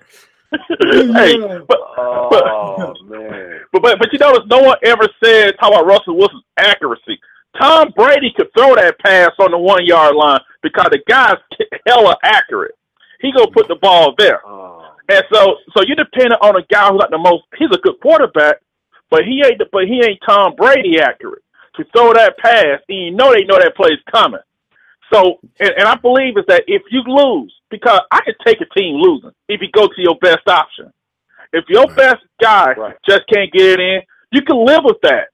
There would be no what if, because ain't nobody in the world gonna say I'd rather Russell Wilson throw the ball than Marshawn Lynch run it from a yard. This ain't Tom Brady or Peyton Manning we're talking about. Hey, Tobias, me and Dev actually. I totally agree with you. I can live with giving it my best effort and losing. I can't live with giving the ball to the other team on some dumb stuff. I can't like that. That would eat that would eat me alive. I can't look myself in the mirror. We threw the ball to the other team. Yeah, I'm dead right now. He said this boy got baby hair. baby hair though. Russell always looked like he just woke up too. Boy must get a lot. Hey, by the way, before I go, I want how mad that Instagram model he dating now was master that game. You know. Hey. All right, man. I want you guys to turn that cape in. We're gonna have Fred Purdue on in a few minutes to talk about National Signing Day. So we'll hear how your Tide did. I mean, I know you number one in the country. We're gonna talk about it. All right, man. Well, thanks for your call. We appreciate it as usual, man. Peace. All right, homie. All right, man. Yes, sir. My man, the young baby hairs. They said baby hair. I dive real quick, yo. Before we bring Fred on, man, let's get B. Austin's homie who was talking to Genius and top tier or elite. You know, let's talk to the homie Rob. Elite quarterback. After that play, Rob was in shock and disappeared for a couple of days. So let's see what Rob got to say, man. Rob, what's up, homie? Elite. I'm just here to take mines like a man. I'm just here to take mines like a man. So I heard that. Elite. You were in shock after the play, man. Y'all older than me, and I ain't asked my pops who's pushing a century already. He's over the century. I have never seen idiotic sports call in sports history. Your pop's 100 years old. Half a century. I was about to say, damn. I say, shout out to Pops, yo. But, man, I mean, to me, because B. Austin made a lot of good points, I think it's more than that. I think it was arrogance. If you look at Pete Carroll's face, because their offense was not really good during the fourth quarter, during the first half. But when the second half came along, Marshall Lynch was running the ball. Look at Pete Carroll's face as he just looked overconfident. And so Rob, you don't believe in the conspiracy? You don't think they just didn't want Marshawn to get the MVP? You don't think they wanted to give it to the golden boy Russell Wilson? Because that's the conspiracy theories that I've been hearing. It is like it is because hold on. I was sorry, man, because I don't know, man. Before you while you get that thought together, this is what I thought when it first happened. This was my initial thinking, and it didn't really have anything to do with the NFL per se. I was thinking, because they're in the middle of contract negotiations with Marshawn Lynch after a season of rumors saying that he wasn't going to come back. Supposedly there was an offer on the table. At least they came to some numbers the morning of the Super Bowl. So I'm sitting here thinking, yo, they may not have given him the ball on that. So, you know, when they go back to finalize these negotiations, they could short the man a little bit because they just prove that in the biggest moment of the biggest game that they could do it without him. That was my conspiracy theorist thought. I don't get too much into the conspiracy theories, but that was my initial thought before I really just broke this down on a football level. Now, I love conspiracy theories, but if that was the case, they could have really proved that. They could have brought in Turbin. I just took him out altogether. That would have been hilarious. I know, because then it's like we don't even need you as a decoy. I know. My thing is, to Rob's point about the arrogance, I think that's part of it too. Because how you going to say at the end of the game, I figure we throw it on second, then we just run it in third or fourth down? Like, huh? Like, who you think you are? Like, yo, we just running in third or fourth down. So this is a little arrogant. I think that was just a bad explanation. He had nothing else to say. Yeah, probably, but it did come off a little arrogant. It's a 5'11" dude named Beast Mode, 230-pound dude. He bounces off of people. They can't tackle. I know the Patriots were practicing all week gang tackling because Bill Belichick knows you can't tackle with just one person. You know, not even freaking Hightower could tackle him. It was just ridiculous. And another thing, because this is not the first time we've seen this. As Eagle fans, we see it all the time. Shotgun.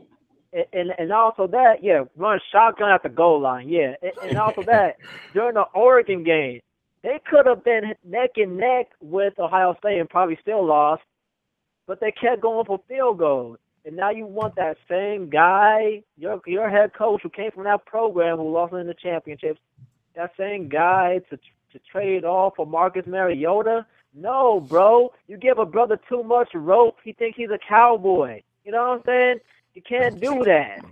Keep Nick Foles. Eagle fans, keep Nick Foles, man. It's ridiculous. I don't want to throw the Eagles in there, but yeah, that type of thinking. So good about Nick Foles for you. I'm about to say how they get in the Super Bowl talk, but hopefully one day they can get in the Super Bowl talk. But, no.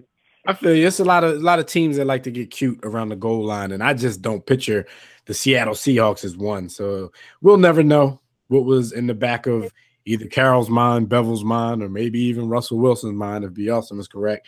That's between them and their God at this point. So I guess that was it. Hey, Rob, what did you think? What did you think about the halftime show? Were you into that? Were you jamming? Yo, shout out to Missy Elliott. She actually saved the halftime show. Katy Perry, you know. I heard. I didn't actually see it. I didn't actually see it because, you know, at halftime I was doing my, you know, bedtime story thing with my son. He couldn't watch the whole game. He's too young for that. So I came back, and once I came back into the room, I saw Missy on the TV, and I'm like, hold up. I'm like, who dug Missy out of the grave? You know, I wasn't trying to be disrespectful, but like damn. But I heard a few people say that, like she saved the show or stole the show. And then I heard a lot of people say that that's BS. That's just us, you know, making it about us type thing. So yeah, I didn't really get to see it, but I just wanted to get some opinions on that because people keep saying that she stole the show. Fellas, y'all thought she stole the show? Or y'all ain't watched that either? I ain't gonna hold you. I cut it off. I might watch no halftime show. I ain't about this. It wasn't about to be no nipple gates. I watched about I don't want to see Missy Elliott's nipples, but I did watch about a minute of it. And you know, she did her thing. I wouldn't say stole the show at all, but she gave a nice part to the performance. The minute that I saw, I ain't watching unless they bring the Locks and D Block up there. I ain't trying to see it.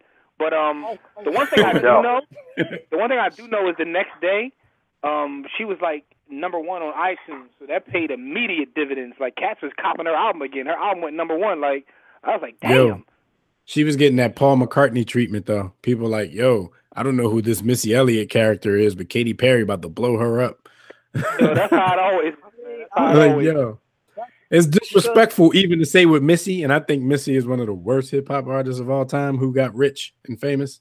But that's just me. But I still think it's disrespectful because of her stature in the game. But when they said that about Paul McCartney when he was with Kanye, I'm like, come on now. Kanye's filthy rich Paul McCartney can buy and sell Kanye any given day of the week. Like his catalog is worth more than Kanye's family lineage. Like, yeah, but we don't respect anybody that comes up. Nobody respects legends in any genre, art form, music, movies. Yo, but how do you call yourself a fan of a genre, of a sport, of anything if you don't know the history of it? People do it every day. In the words of how you a diehard? You don't know. No, you didn't have to listen to that genre of music to know who Paul McCartney and the Beatles are. Like, come on, son. This happens in everything, man. Even to what we do in terms of sports talk. There are people that that participate in this genre of entertainment who don't know the history of that or the history of anything. Like, people only respect what's going on now, man. That's true. Last thing before we get out of here. Last thing. What was your favorite Super Bowl commercial?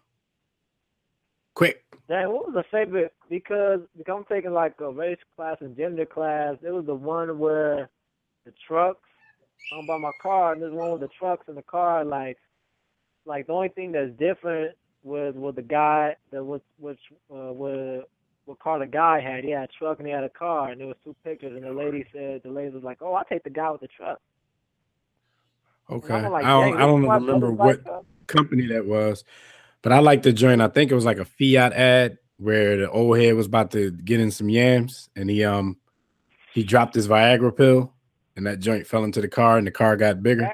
That was my favorite commercial the whole night. Like, I was texting Dad, what's going to happen? Like, yo, the funniest part about that is your old head's face before he dropped it. He's ready to put that work in. The old head was hype, and then he's like, "Oh no!" That was the funniest I messed thing with ever. that one, and I messed with the. I like Brian Gumbo and Katie Couric. I mean, because it was real. They went back and showed them on their show, like when the internet was first getting popular, and they didn't really know what it was. And I think that was a BMW commercial. Then they showed them now, like, huh?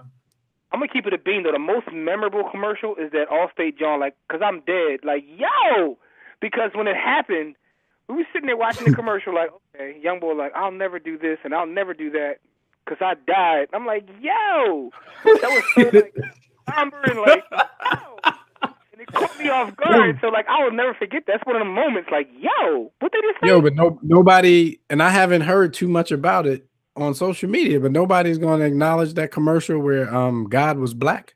Y'all remember that?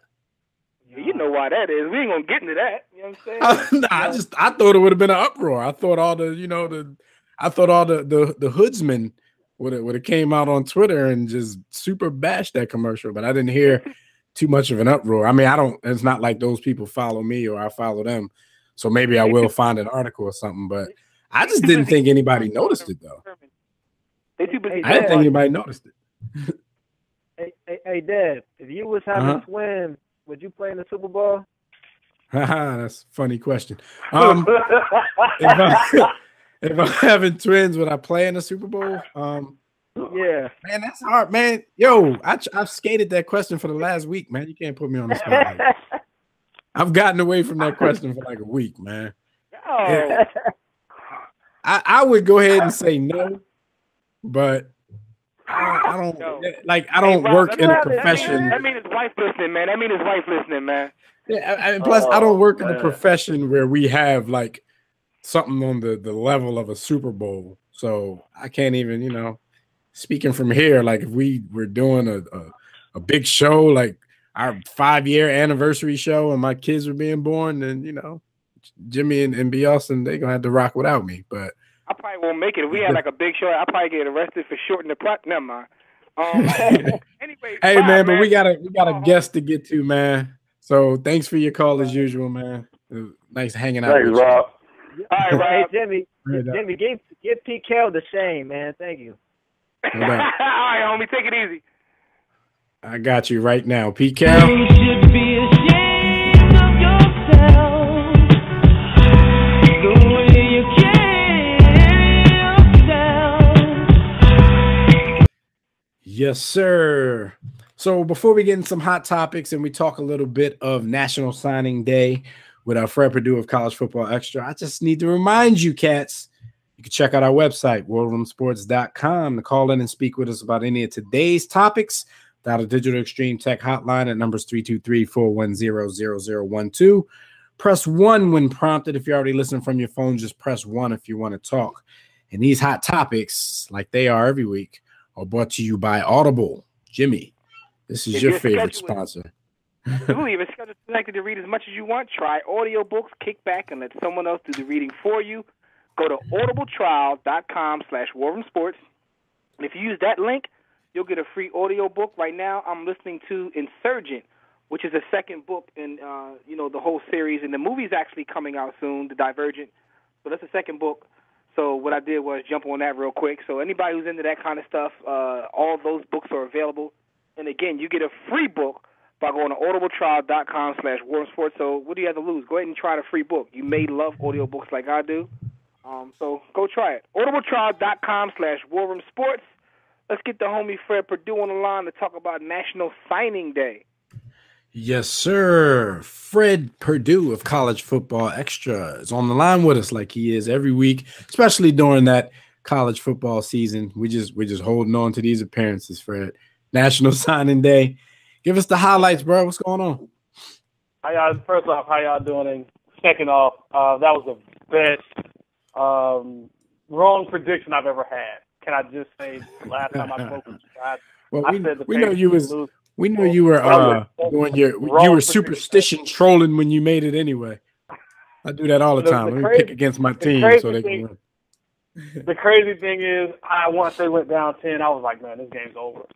And I really was like, this game's over. Because Seattle never loses a game like that when they're up like that, and then they can run the football. That's not the defense.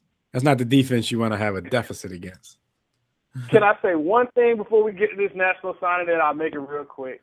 Brandon Browner did a great job coaching up Mario Butler. I don't know if you caught it in the beginning of that last play. Brandon Browner tapped Mario Butler on the shoulder, told him to go to a specific spot. You got to remember, Brandon Browner used to play for the Seahawks. He was on that team last year before he getting kicked off for PD.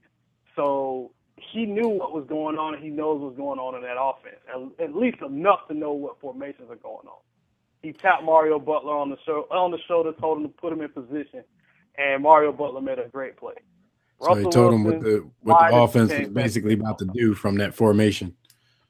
Exactly. And Russell Wilson, whatever went through your mind, whoever you thought you were impressing, sir, that was extremely stupid. Pete Carroll, he relived demons of 2006, USC, Texas, by going for it against Texas, not getting it. With another similar bat, Lindell White, but that's none of my business either. I don't know what I'm talking about. National Signing Day, man. National Signing Day, man. It was Pete Carroll always a game short. He always a game short of a dynasty. Come on, Pete. Yes, he's always one play short. All he had to get was 1 yard against Texas and 1 yard against the Patriots. Get your dynasty. Go figure. All right, so what happened? National Signing Day, my couple takeaways, Alabama and their dominance. This 5 years running, Alabama has had the #1 class in college football as far as recruiting is considered. 5 years in a row. Wow. You can't show me any team that has been this dominant. They've secured the #3 corner in the country. How many championships they got in them 5 years? Oh, well, we have 3 championships in 8 years since Nick Saban's been there. So I'm talking about the 5 years of this strong recruiting. I'd have to say at least 2 out of the 5. So that's not too bad. I mean, and come close, and they're always in the mix. They're always 1 game away, or they have a 12-2 record or a 10-1 record. They have the recruiting classes show their worth. You're not going to win a championship every year, but they're in the running every year, and it's proven year in and year out. The one thing I will say about Alabama, they have the largest player personnel department in the country. Most schools, they're only allowed 9 assistants. They have 16 player personnel assistants on their staff. Nick Saban knows what he's doing. That's right. You hire good people. Make yourself look like a genius. Yes. My second takeaway, the blunders at the University of Miami. Oh, the blunders. Al Golden, or as I call him, Al Fools Golden. He has really he squandered away a really good class by bringing in guys from out of state and not securing the state of Florida, and in particular South Florida, letting guys like Devontae Phillips go, letting guys like Antonio Callaway go, and letting guys like Jordan Scarlett, Dexter Williams, all top guys, really fast guys, tall guys, getting out of the state of Florida, defensive linemen, offensive linemen, and you're not replacing that talent that you're losing. Miami's going to have a lot of draft picks this year. Eric Flowers, a left tackle, Duke Johnson, Anthony Chicklow. All these guys were top 5 guys at their position. Al Golden's record and his recruiting classes correlate. You have a decent record, and the guy is he's dragging this program down, and you have 4 of the top 11 running backs in the country, and you let 3 of them go, and the only one that stays he only jumped on the train after those guys decommitted. That tells me a lot. And you bring in the quarterback's left tackle from high school because he's best friends with the quarterback. You're playing best friends, then that's not how you recruit. Al Golden, I'm really ready for this guy to be gone. And I mean, but what is he supposed to do if these dudes don't want to come there? Like, take him at gunpoint? Like, what is he supposed to do? Well, winning cures all. And when you have a record of 22-18. By the way, the same record Randy Shannon had when he was fired. By the way, with an 0-2 bowl record. By the way, with a scandal over their head. By the way. When you have that and you lose and you're blown out in every bowl game that has happened, I mean, South Carolina really put it on Miami, and you're not supposed. And it's with all that talent, with all these draft picks coming out, that's a problem. And when even though they are the number 4 class in the ACC, that still is a problem for me. The third thing I really have a problem with when it comes to National Signing Day. C.C. Jefferson, the number 2 defensive end recruit out of the state of Florida. He committed to the University of Florida, yet his father is not allowing him to sign his letter of intent. Parents, let your kids make their own decision. At the end of the day, he's 19. He's an adult now. Let him sign his letter of intent. Let him go play football where he wants to play football. The University of Florida has a good education system as well. So you really have to just let these kids, if they're making a mistake, let them grow up and make their mistakes. But at the same time, let them make those decisions on their own, because if you coddle them, like Alex Collins a couple of years back, like a couple other guys in the past, you're hurting them going forward. Yeah, that's unfortunate. That's like not even like the mother of the one kid. She wanted him to go somewhere, and I think he chose LSU or he chose Alabama over LSU. Yeah, and she was upset about it. At least she let him go, but she was being real petty about it at the actual press conference. But at least she let him make his mother wants him to go. That's the bad part, is his mom wants him to go to Florida really bad, but his dad is so against it. But C.C. Jefferson he's committed. He's been committed for a while, and it's very unfortunate that parents want to live their dreams through their kids' abilities, and that's a problem for me. Last but not least, there always is drama when it comes to signing day. Some kid decides to have second thoughts or wants to think it over. Number 1 recruit Byron Coward. He's the top defensive end in the country. 6'5", 260 pounds. He's just a beast. He's an animal. If you haven't checked out his film, make sure you go on. You can find it on Huddle, YouTube, whatever video sharing service. Just search his name. He's really good. He was between Florida and Florida and Auburn, and he chose Auburn on TV. And he decided to not sign his letter of intent right then, but he put on the hat. And Auburn was a little worried. He ended up signing at the end, but he wanted a little more time to think about it. And Raquan Jones, UCLA commit, he actually did not sign at all. His recruitment is still open. He kind of wavered on it at the end. He has Texas A&M, Texas, and a couple other schools. out there right now. But National Signing Day isn't just one day. It's just the beginning of a signing process. Guys can sign it. And I remember Jadeveon Clowney, the number 1 overall pick in the NFL draft this past year. He did the same thing. He waited a couple days. He actually waited till his birthday, which was I think it was Valentine's Day. I think it was. How long did Teddy Bridgewater wait? Teddy Bridgewater, we don't want to go there. We're not going there. All right, man. So again, Alabama with the top-rated class. Anybody even close to them? Before we get you out of here, I just want to know if anybody has a class that even rivals it. Florida State. Wow, I can't believe I'm praising Florida State right now. Jimbo Fisher actually acquired one of his. He acquired a really good class. DeAndre Francois, who actually he went to a school down here in Florida, IMG Academy, out in Bradenton, Florida. His coach is actually a former Heisman-winning quarterback, believe it or not, Chris Winkie. He's going to Florida State. He'll be vying for that job to potentially take over for where Jameis Winston left off. They got a couple guys in George Campbell as well. George Campbell's a freakish athlete, 6'4". He reminds me a lot of A.J. Green, actually. Not on the same as far as speed, but he can play at any position.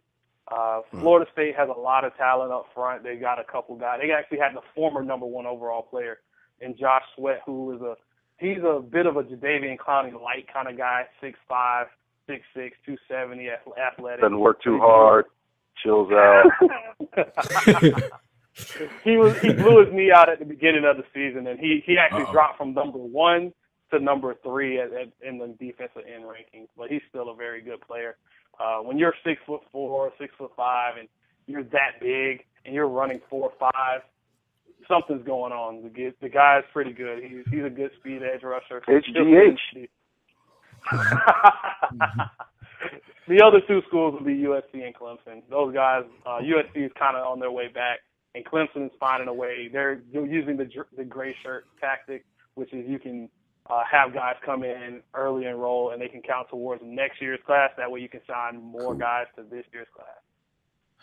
All right. Well, we'll be on the lookout for these classes. We'll see how it starts to shape out the next year or so.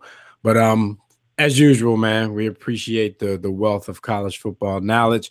Everybody, you can catch Fred at collegefootballextra.com. You can hit him on Twitter at FPurdueSports, and you can definitely see him on War Room Sports TV on Field Vision, talking NFL with us and the guys from Sports King. So, Fred, man, thanks again, and we will talk to you next time, bro.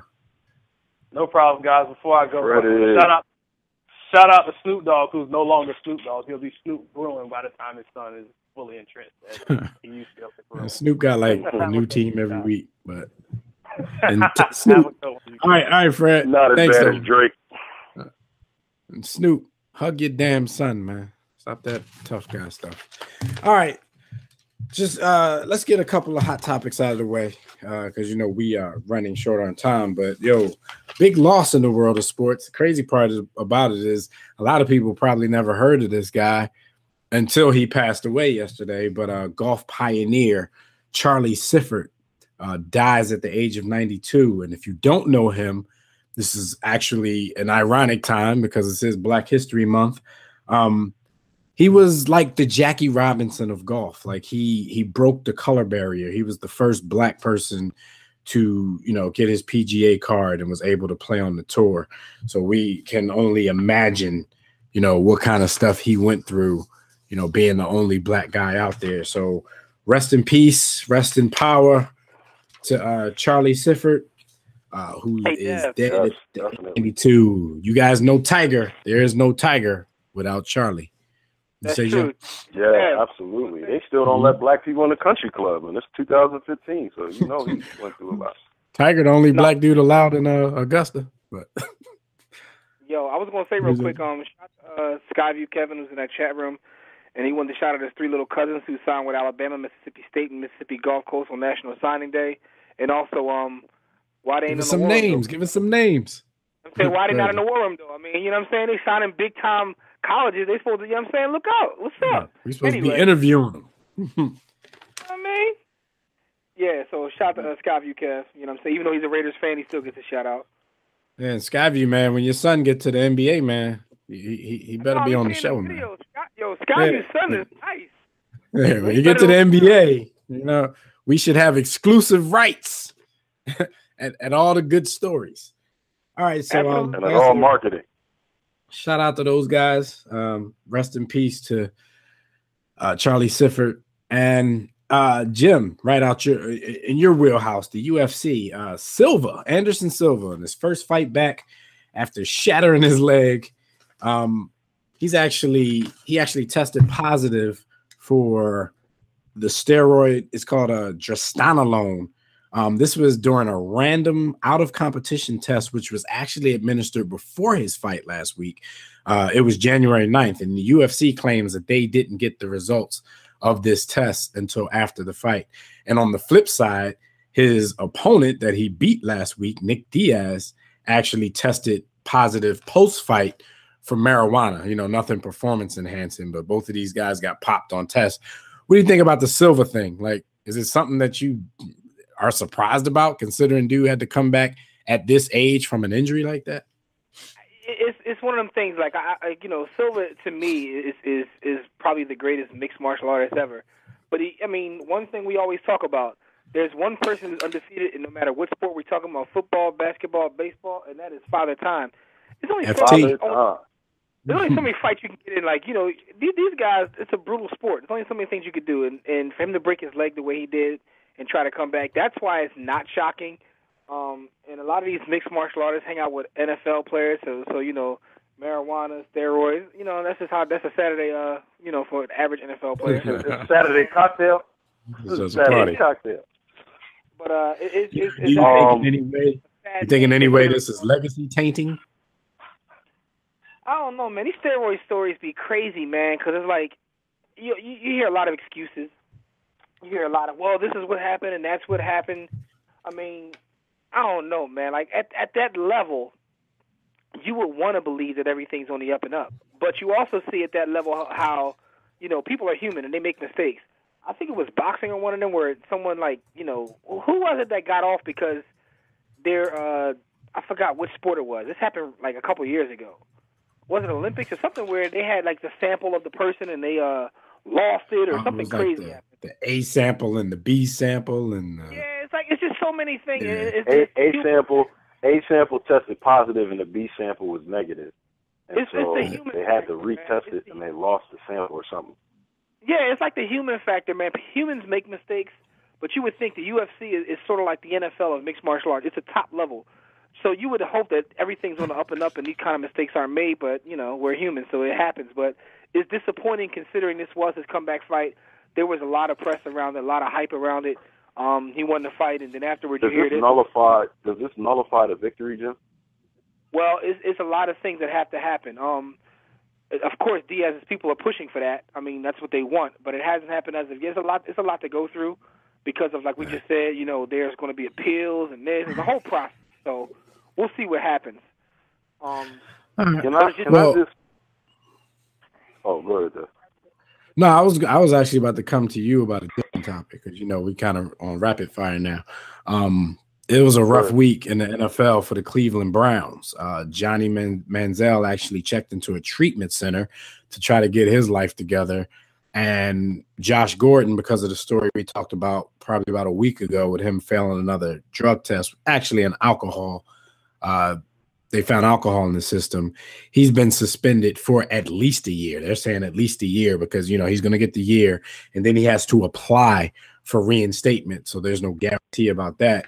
And then Cleveland also had some crap going on with the GM getting in some trouble because he was texting the sideline during games and stuff like that. Like, what's this organization like? We kind of thought, I don't know, some people might have believed that Cleveland was, you know, looking in the right direction and going up, but then these type of things happen. It's like the same old Cleveland. You got two of their, I don't want to say two of their best players because I don't know if Johnny Manziel is one of their best players, but you have their leader, their quarterback in treatment, and you have probably their best offensive player, Josh Gordon, missing another year of football. What's your thought on these guys, real quick? Johnny Manziel, I think that Cleveland took I think that the front office is desperate not only for wins and success, but for relevancy and ticket sales. And I think Johnny Manziel was a stab at relevancy for Cleveland. I think that they lost their way a little bit in making that pick and that selection. And they have a nice core. They've got a pretty good defense, decent talent on offense. They just need to move some things around in order to convert that to being successful, executing, and getting wins. You bring in Johnny Manziel, and all he has been is a distraction. It's obvious that they did not discipline him. And when I say discipline him, I mean not so much consequences for actions, but just his own personal discipline. I thought you meant AP. His own structure. In the locker room. Yeah, no. I mean, him not having the personal discipline and them not having the structure to focus him on being a professional football player. So now his career, really, I think his career is in jeopardy. Josh Gordon is another one that's major upset. It's upsetting because of the talent factor. He has the talent to be a top 3 receiver in the world. And all of these articulate, highly intelligent, well thought out, well put together excuses, some of them are valid. Some of them are him passing the buck. And it's kind of like you said, Devin, it makes you disappointed because last week you pointed to the fact that it's like he understands and knows what he's doing, and he's smart enough to make it sound like he's smart enough to throw a pity party for himself, which means your accountability and actually get the pity from something. Man. Yeah, like he's smart. He's a smart kid. And so you hope that he gets back. He's wasting a lot of time.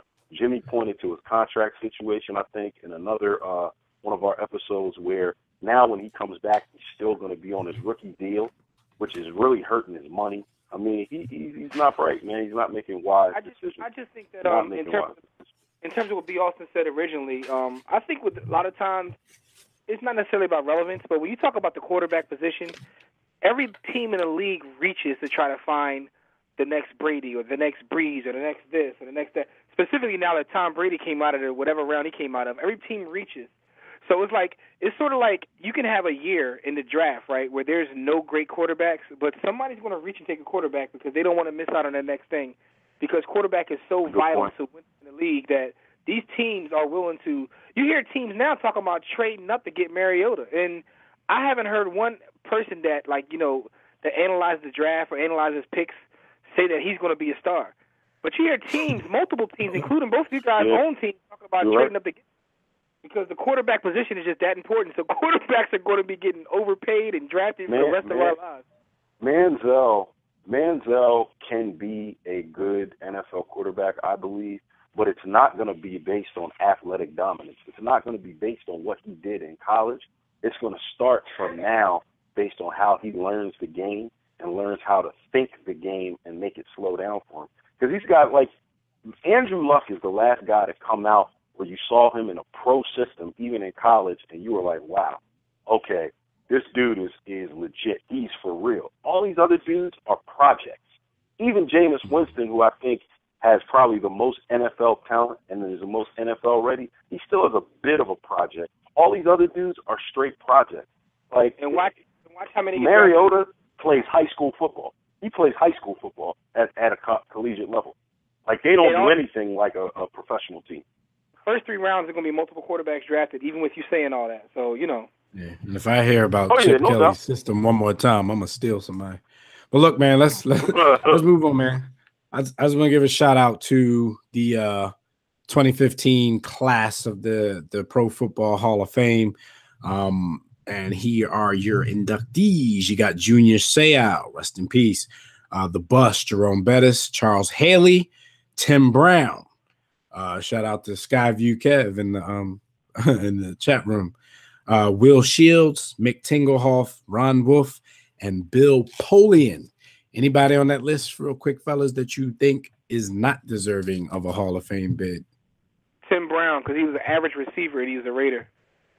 Niggas gonna go right at him. Like a big. I'm not gonna say doesn't belong. I'm gonna say Charles Haley probably should have been in sooner. I think he deserves to be in a little bit sooner than he is now.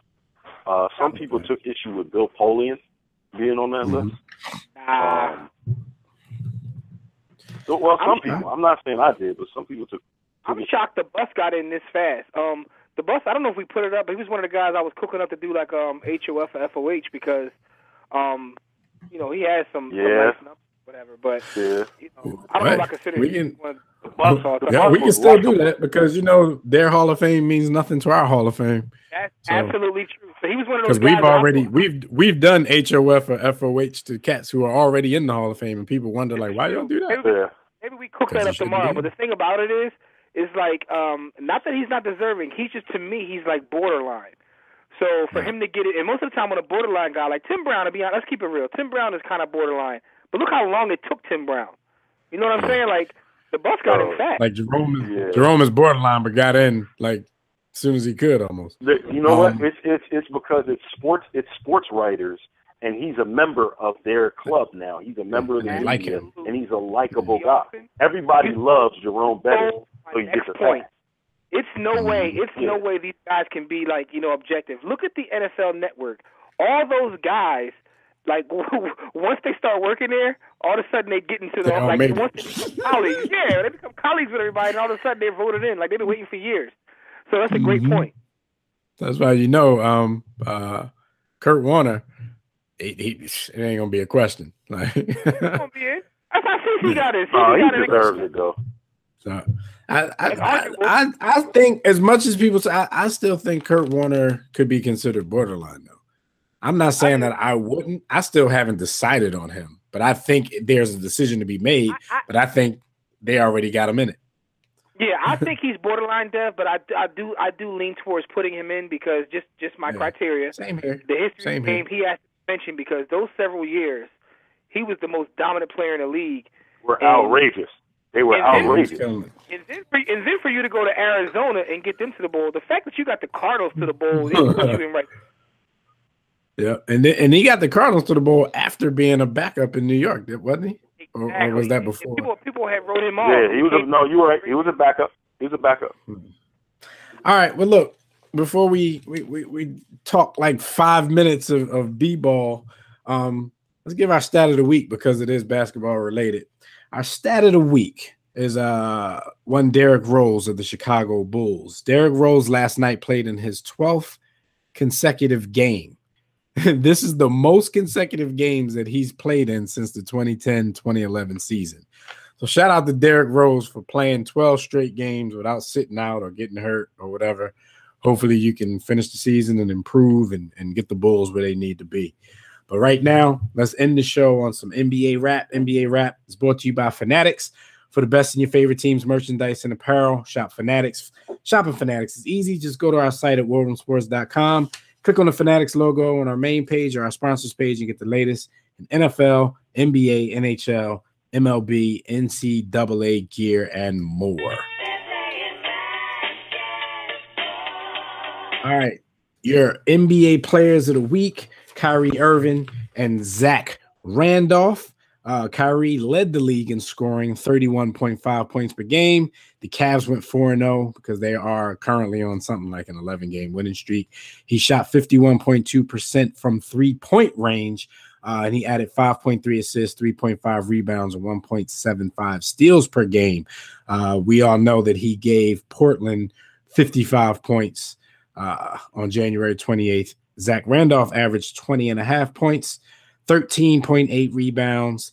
The Grizzlies went 4-0. He had a point rebound double-double in all 4 games of the week, and his streak of consecutive double-doubles has raised to 12. So shout out to Kyrie. Shout out to Zach Randolph. I wanted to tell you guys something because I saw this right before the show started. Players of the month were named, and for the West, it was James Harden. For the Eastern Conference, the Eastern Conference Player of the Month is the Atlanta Hawks starting five. How do you guys feel about a whole starting five getting player of the month? Whack. Everybody Yo, that is disrespectful to the game, man. It is terrible. Yo, I'm highly upset. I'm offended. I'm offended. Think about that. Is it really disrespectful or is it a good thing? Are they saying that team ball is back or is it disrespectful to the game? I think it's disrespectful to the award. It's the player of the month. Name a player and stop being a punk. I mean, I know they went 17-0. No team has ever done that in a month. And we posted this on our page right before the show, and nobody has said that it's whack like us. That's why I just know, like, we just think alike because we did not talk about this. I didn't even know you guys heard about it until I just said it. And I'm looking on our page now, and everybody's loving it because I didn't get on there and get the flame people yet. This is real participation trophy-ish. That's what this is. It's NBA Player of the Month. We can praise the Atlanta Hawks, as I've been doing during their whole streak. Praise them. Talk about them. Give them some national games. You know what I'm saying? Say their names. Make them famous. Do whatever. But this is the NBA Player of the Month award. I think this is, yeah. I agree with you, fellas. I think it's kind of. It doesn't matter who scored more. It doesn't matter who scored more points. Both teams won. Yay! You are gay. Oops, who said that? Yo, this is Drake. Yo, this is Drakean, man. This is like Drake having showing up at everybody's game, having their stuff on, man. Ugh. Well, we got a roll in a second, so we just wanted to just acknowledge a few things. Of course, the Splash Brothers are continuing their assault on the league. Curry dropped 51 in a game last night. The Pacers are actually, talking about Paul George returning. I think they got like 17 wins. If I'm the Pacers, I think I just let them continue to sit out the rest of the year and strengthen that league all the way up. Don't do that. But they're talking about a March return is possible. And remember when he first got hurt and everything was going well with his recovery, they were saying, well, if by chance we're in the playoff race or we're in the playoffs, he can come back and play in the playoffs. But if you're not going to be in the playoffs, like, I don't know. Yeah, don't do that. Yeah, I don't know. This is your franchise right here. Paul George is, to me, a little better than a lot of people give him credit for because, they tried to put the boy from the Spurs on his level. I thought that was a little disrespectful. But the Pacers are currently like one of the worst teams in the East. They're 18-32. They're like 9, 10, 11. They're in 12th place. So I don't really see a reason for them to come back unless they go on some kind of streak. Paul Pierce actually passed Alex English to move in the number 15 on the NBA all-time scoring list. So shout out to the Truth. Definitely shout out to the Truth. He's one of our favorites. You want the truth? You want the truth? You can handle the truth. And we'll talk about this on our next episode of Court Vision. But Jimmy's man, Phil Jackson, says he's in favor of a 4-point line in basketball. We'll talk about that later, Jim, man. Take us out of here because he's drawn. Real bad. Yo, Phil is definitely drawn, yo, man. Listen, thanks for joining us again in the World of Good People. Shout out to everybody in the chat room, those on Facebook, Twitter, all the callers who called in. We appreciate it. Those we didn't get to, we apologize, but we will be back next week. Special thanks to Fred Perdue of collegefootballextra.com for talking about National Signing Day. Tune in next week, same time, same place, live right here or on demand on the WRS Podcast Network for more great sports talk. We'll turn our focus to the NBA All-Star Weekend now that football is going. And, of course, we'll discuss all the other big stories in the world of sports, all the arrests, shootings, murders, and drug. So until then, enjoy your week. We'll see you right back here next time. Catch our conversations on Facebook and Twitter at War Room Sports, our webcast, warroomsportstv.com, and all of our network shows, WRSPN.com. Until next time, everybody, don't accept mediocrity. Be steadfast in the war against ignorance. We'll see you chumps on top.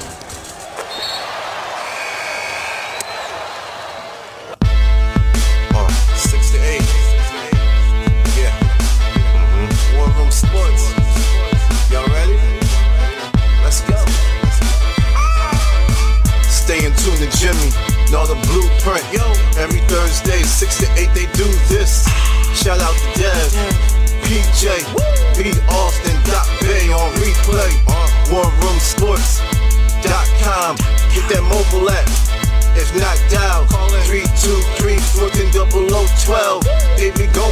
sensitive, then oh well. Physical podcast, let's talk sports. Showtime like magic in the box course. Listen live, push one to join in. Rip your team or listen for your enjoyment. Hip hop scholars, pit stop and knowledge. Should be in sports credits, I ain't talking college. 5 guys, no beef though.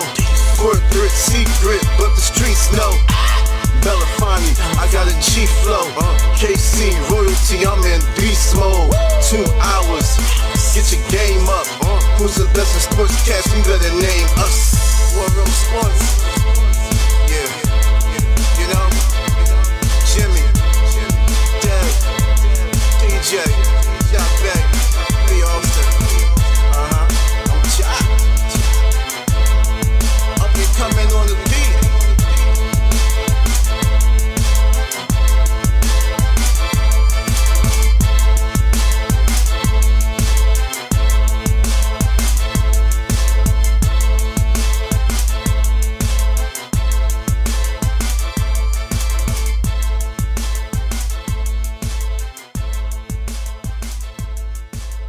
War Room Sports, www.warroomsports.com. What? Ain't no more to it.